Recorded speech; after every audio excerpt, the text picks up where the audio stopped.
Good morning, all. Happy Wednesday. Y'all know what day it is, and I'm actually on it this week. Um, this is Wellness Wednesday. I did do a Wellness Wednesday video last week. I forgot to post it, but I can get it all in this one. And I will say this one will be kind of long, so I'm probably gonna just upload it to my YouTube page, which I need to give more attention to. I apologize if it's a little dark, but I kind of just wanted to keep it like just kind of intimate so I could just really talk to you guys because I'm in a mood. And so, so I am not working out this morning. I did not work out yesterday. Yesterday, I had to just be here to tend to my mom, have some things going on.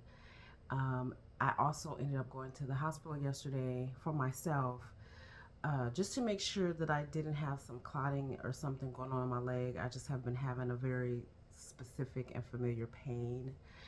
And I just wanted to make sure that everything was okay before I went in for my procedure, which is tomorrow. It is tomorrow. I didn't get up and go today because, again, I really just need to be here to tend to my mom and get things situated before my procedure, because I won't be able to do it for a few days. So I just really need to have some things in place. I also woke up with the worst cramps ever. And y'all know sometimes I might do TMI, but ladies, y'all look, if there's guys watching this, it's part of our life. So here we go. So I woke up with the worst cramps and just crime scene, and ladies, y'all know what I mean. And it's like, really, and I can't do anything but laugh because of course I would have the worst cycle come on just before I'm finna get this stuff taken out. Like, my partial hysterectomy is literally in like 24 hours, and here I am. I'm still in the bed. That's what I'm feeling right now. That's the mood I'm in. So I just, of course, it would happen to me. My last cycle literally lasted 30 days. So before then, I was a little tiny bit on the fence about doing it, at this moment in time. But then 30 days, and then now what's going on? Yes, yep, keep my name on the list. It's my turn, so I'm gonna go ahead and do it. And the reason this video is going to be a little long, only because I know like what I'm feeling. I want to share because there may be somebody out there who is experiencing the same thing. And y'all know I try to be very open. I try to be very real, very honest with you. Because I think as women, sometimes we don't share. We tend to keep things to ourselves and assume that we're the only one going through. And even if we're not, well, I don't understand how you feel. You're not me. And that is true. We have our own unique, um, we are our own unique selves, and our feelings are ours. And that's okay. But I promise you, we can relate so much better with each other. We understand each other a lot more if we shared, I think, a little bit more just between us. So this procedure for me is a little bittersweet, or a lot bittersweet, um, because it's like I don't want to say an end. It's a closed door, I'll say. Um, as you all know, who's been following along, I haven't had natural birth, so all my beautiful children um, did not come from my body. They came directly from the Lord still, born through my heart. And I don't know the difference, so I can't tell you what the difference is. I love my kids. My kids are all very, very unique individuals. I've, I've learned to love how my family was just, I just feel like God tailor made our family. Like, We're not bound by stitches of genetics and blood. We are truly bound. Stitches and blood. I don't know if I said that right, but we are bound by nothing but love. Nothing but love. And again, I don't know the difference. So, and there shouldn't be a difference. And there definitely isn't a difference. Um, Love is who God is. He created us in love. He loved us so much that he gave his son for us. And that level of love, that basis of love, you don't put stipulations, you don't put conditions on it. Love. I love my kids, and I know that my kids love me. I do what I can for them whenever I can, however I can. If I don't have it, I'm gonna try, and if I still can't get it, I'm gonna hug you through it. Sometimes I'm not very huggy, um, but I will listen. My heart is open, my door is open. My kids know that. I hope they know that. Um,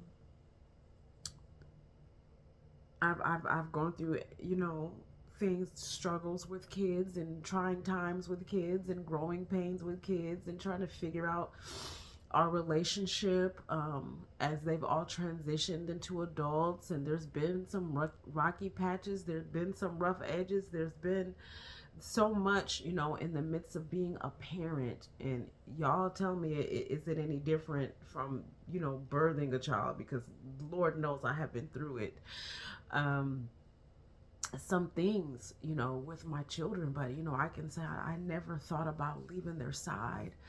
I never thought about telling them, well, you don't belong to me anyway. I've never thought about cutting connection. I'm not the best. I haven't been perfect. I can only hope and pray that they know that I really did try my best. My mom used to tell me that, and I did not know what that meant until I knew what that meant. And so I do pray that my kids know that every day I'm trying to do my best. And even my best now is trying to get to the best version of myself, mentally. Just mentally, we don't realize some of our own traumas from our childhood and life experience. We don't realize some of them. We were always told to stay in a child's place, this is that and the other, and we were just raised to just, exist in whatever situation we were in, and we had to accept it. We weren't really allowed to speak and express our feelings or our thoughts. It was, we were always shut down. So a lot of us, we were trained and to hold it in, and we just assumed that letting it go was a sign of weakness or whatever. At least I can say this for myself. And so we held on to a lot, and we didn't realize that we needed healing. um, we didn't realize that we really needed some healing. um, and we projected some things onto our children, a lot of it unknowingly, really. I could say I just wanted to be there. I was raised in a situation where, my dad was a truck driver, so he just wasn't in the home. I had a dad. My parents were married when I was a young child, but he wasn't there. So it's like I had married parents, but I still had an absent father in a way. But he was working and he was providing, but he was not physically there. So I had a mother that just raised with, oh my God. Once I really learned her story, I had to forgive her. I had to say, I'm sorry for the things I put her through, because I didn't know her traumas, and it just kept her from us. Um, it didn't, she was there physically, like she was there, but mentally she was not. And I understand why she couldn't be. So once I learned that, I forgave her, and I said, I'm sorry again. So when I say I didn't understand until I understood, and if you know, you know. But it never changed how I feel about my kids. I could not have imagined my life being any different than the way that God has truly designed it.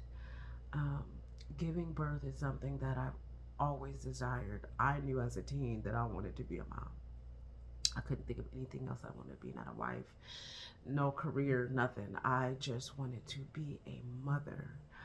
Um, and little did I know that my path would be different. I met my husband, we got married, and immediately we started the journey.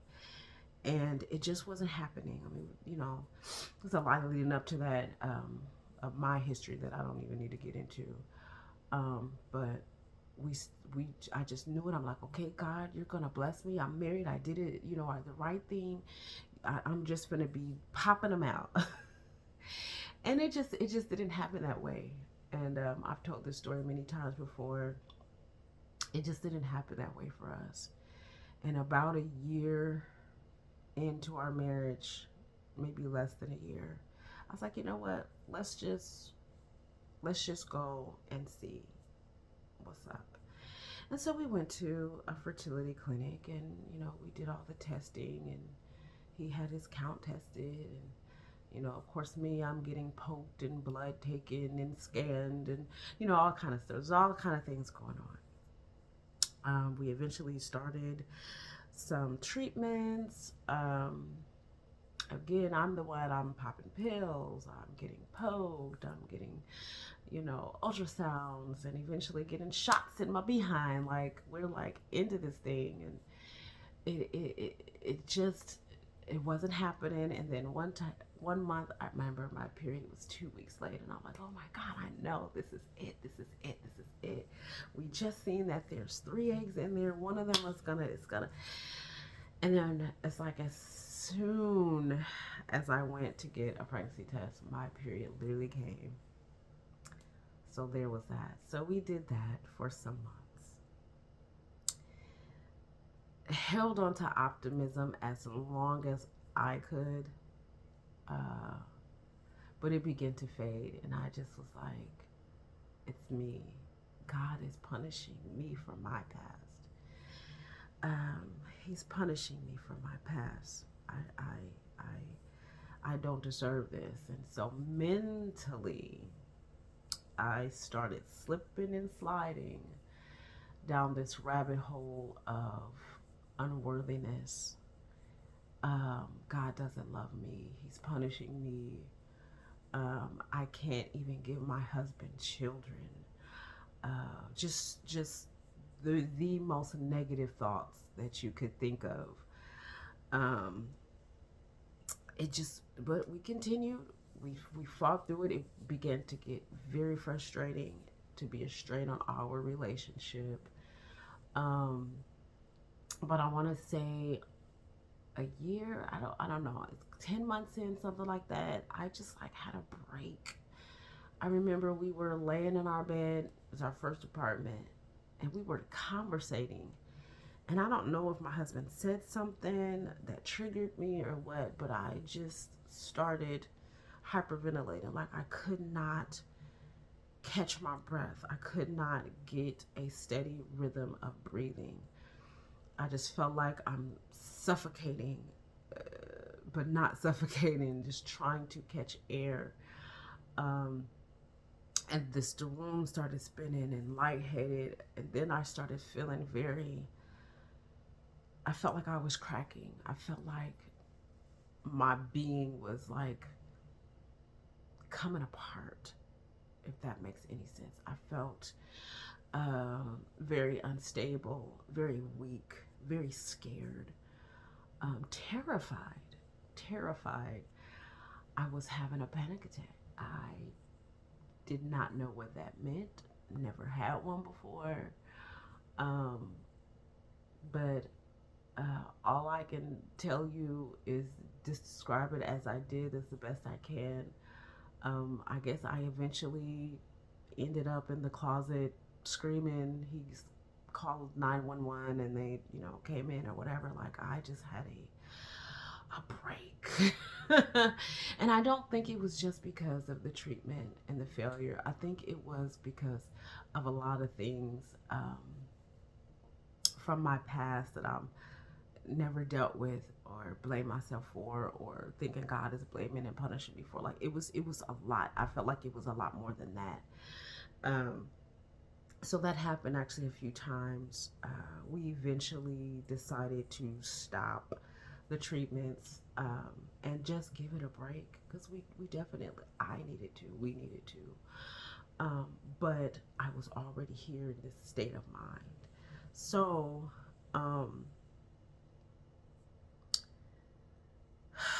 the longer it went, I was getting easily triggered, and these were happening more often. So I decided to talk to my doctor about it. And I was on, some medications for a while, but I just was never one to ever want to be dependent on medication. Like, I just now, within the past few years, will take medication for a headache. I just couldn't, just reasons from my childhood. I, I just didn't want to, but I didn't know what else to do, so I tried. Um, and they just weren't for me. They just weren't for me. Some things happened. I experienced some side effects. And what made me just completely stop them was when my brother passed. And I remember my mom trying to shove, she had a similar prescription, and she was trying to shove them down my throat because I was having an emotional reaction to the fact that you just told me my brother is dead. My brother has passed on. He's no longer here, like he's gone forever. I'm supposed to do what I'm doing. I'm supposed to cry. I'm supposed to emotionally react to a part of me not being here anymore unexpectedly. But I just remember my mom trying to literally shove them down my throat. And we had the same doctor. I remember her calling a doctor. And I remember that doctor on the phone telling me, giving me permission to take someone else's prescription, which they are never supposed to do. And after that, he was no longer my doctor. And I stopped. I was like, no, let me have this. Like, I'm fighting for myself right now. That was like the first moment I felt like I ever fought for myself. I can do this. My brother is gone. So, anyway. So some time goes by, and I kind of jumped a little ahead here. By then, we had moved into our house, but after we stopped treatment, even though I was in that mindset, we were sitting in our bed in our apartment, and we, the penny saver, I'm showing my age here, we would get the weekly penny saver, and we only would read the classifieds. I don't know why. We didn't have room for anything. We couldn't have pets in our apartments. We just always would look at the classifieds. But I was just skimming through. He was laying next to me, asleep, and this the tiniest little ad. Like, it was so tiny. It looked like it leaped off the page. Like how 3D does. It just, like, I'm like, what the heck? And it said simply, foster parents needed. That's all it said, and then a phone number. And I don't know, but it was, again, it's like it leaped. And I was like, honey, look at this. What do you think of this? And he was like, you know what? Let's just call. Let's go to the information night. So that's what we did. A longer story short, that was the route we went. We did not go in it to be foster parents, though we went into it to foster to adopt. So the goal was to adopt. So any child that came into our home was for adoption. So there's some other things that happen in between, us getting our home studies. So there's a process to that. You can kind of look up to it if you're interested. But we completed our process. They had a little boy already in mind for us. So what happens is they choose so many families, they take it to a group, and they go over all the home studies. A home study is basically it's you on paper, and they try to make the best match. So we were chosen. He's a little boy. I believe he was 5 years old. So yeah. But then something else came up to where this this young lady wanted us to adopt her baby, and so the agency was like, well, that may be a little much. You guys go ahead and pursue that. We'll remove your names. And we're like, okay. But then that situation fell through. We called them back. Was that little boy still available? They're like, unfortunately, no. And so I'm like, oh my gosh. Then a few weeks later, they call back and say, actually, he is still available, but we're making the decision today. We need you to come today to meet with the group face to face. They want to see you. They want to, and we're like, no problem, we're on our way right now. We get there, we walk into the room, and all eyes are like fixated on me, and I'm just like, I already knew. We had already got a picture of the little boy, and I already knew why they were looking at me. And I'm like, I sit down and everybody's just like and I'm like, it's because he looks like me, isn't it? And they're like, oh my gosh, he does. And I don't know if that, was just meant to be, it's the good Lord, but if that was their deciding factor. But we were chosen. And so there's a whole process of that, visits before they come home, and they have to be in your home for so long before you actually have your court day, blah, blah, blah, blah. We had that. We had our day. I could repeat this story over, but we have repeated stories where we have our children. We have 5 adoptive children. They are ours. I never introduce them as my adopted kids. These are my kids. These are my babies. God created them just for me and my family, and whatever their situation was prior, God saw fit through all of our past to see past that and to bring us together and to knit us the way that he did. And not only, my kids that we adopted, but, God has given us, we call them the Cottons and the Cottons extended, but they know that they're all my kids. Now I'm like, no, I have 20 kids. They're all my kids. all of them.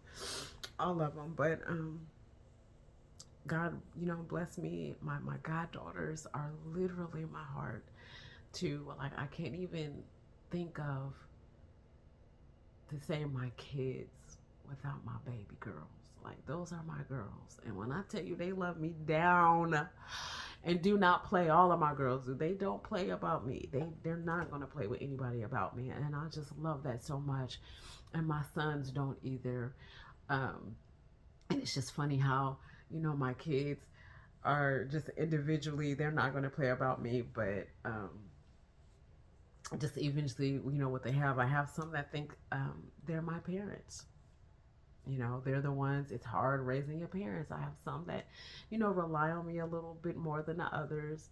I have some that aren't and are very just, we don't talk every day, but that doesn't mean that our bond isn't what it is. So, it's just we're as a family. Our family was just built different, and I'm so grateful for that. This is getting kind of long, so it will be going to my YouTube page. And if you watch, thank you. God bless. And I hope that it helps if it's meant for you. But anyways, my kids are mine. I don't care how they came into my life. God is wonderful. I even have some younger cousins that I'm like, those are my kids too, because they were raised with my kids. One of my cousins, she's like, no, I'm the oldest Cotton kid, and they tend to forget that, and I'm like, well, you gotta let them know that. But anyways, going back to this procedure is happening tomorrow, and it feels like a closed door, only because yes, I made peace with it a long time ago. I am blessed. I cannot deny my blessing. I made peace with it a long time ago. I said, God, whatever you have for me, I know is so much better than anything I could have ever planned for myself. And there's a reason why you chose this path for me. But that doesn't mean that the door was completely closed when I thought of it. So, of course, every month for the past 30 years, basically, I'm like, oh, it's going to happen. If it does, oh, okay, maybe next time, maybe, whatever. And then, we had times where we did actively try, and it's like, if it happens, it happens. It doesn't, it doesn't. Um,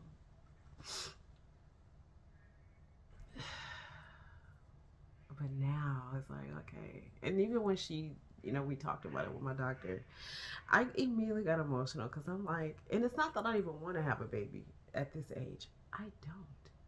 I literally don't.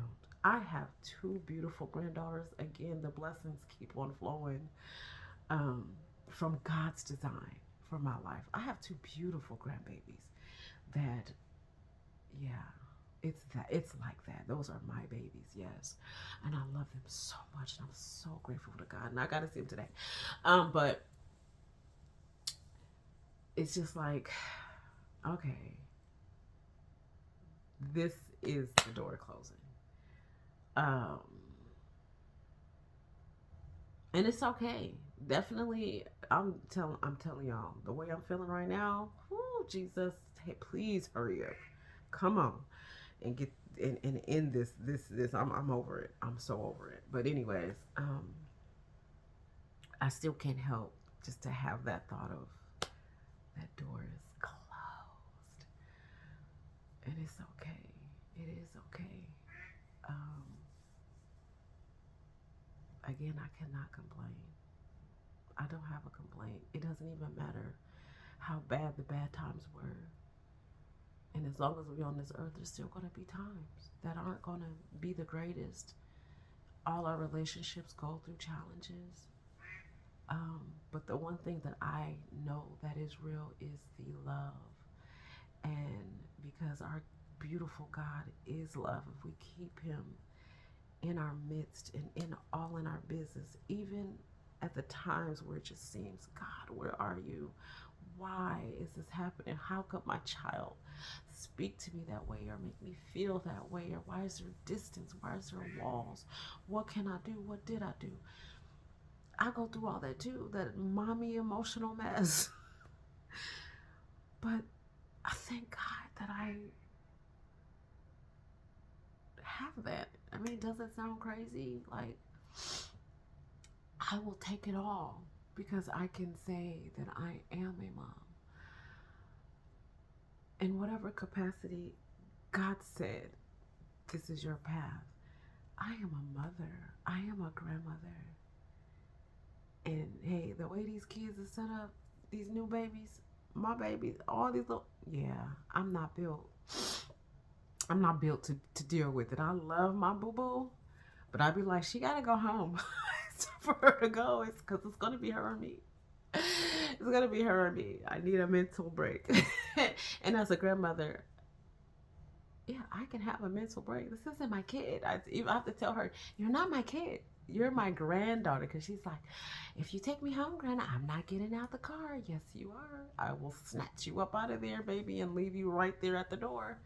But anyway, um, I am so blessed. So I am ready for this. Um, I just ask for you guys' prayers, that all goes well. And whew, I'm looking forward to no more of this mess that's happening right now. I am so looking to no more of this. No more. It's going to be over. Yes, I will still be going through my perimenopause, menopause. Yes, I will still be going through all that because I'm keeping my ovaries. Um, ugh. But that other part, mm-mm. It's necessary for a couple of different reasons concerning my health. Once I told my mom about it, she was like, "Do you need to have?" I'm like, "Yeah, I think so. We've been talking about it for a couple of years now, and things aren't getting any better." So she just was like, "Okay, well, babe, you think that's gonna be best." I said, "Yeah, it is. It's okay." Because she's been wanting me to go through that process too. And it was more about, still desiring that was more, it wasn't all just about giving birth. It was just the experience to share, with my husband, to share with my mom, and um, stuff like that. But listen, Mm-mm. I'm good. I'm good off that. But I love y'all so much. And of course, after this, I won't be able to work out for a few weeks, which is okay because I'm going to use that time to work on this, to work on this, to work on nutrition and some other things to move forward in life. But God bless y'all if you watch this. Thank you. Y'all are the best support system. Like, y'all have been actually great. Some of you have been so amazing.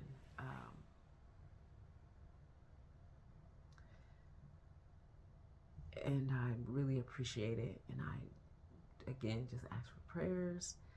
And here we go, y'all. Here we go. The journey continues. Yes, girl, to you. Yes, girl, university. We're still rolling here. You are worth it. Commit to you. Put you first. It's okay. It's necessary. Put yourself first because I'm telling you. Well, I don't need to tell y'all, ladies. Y'all already know. We wake up like this. What got to be done? Da da da da da. Just ready to go. But take a moment for you to start your day. Allow God to download and to give you clarity, to give you wisdom, to give you knowledge, to give you peace, to give you healing before you start jumping and diving into everything. You could take a few minutes for you and just a few minutes throughout the day just to okay. Okay. All right. I love y'all. God bless.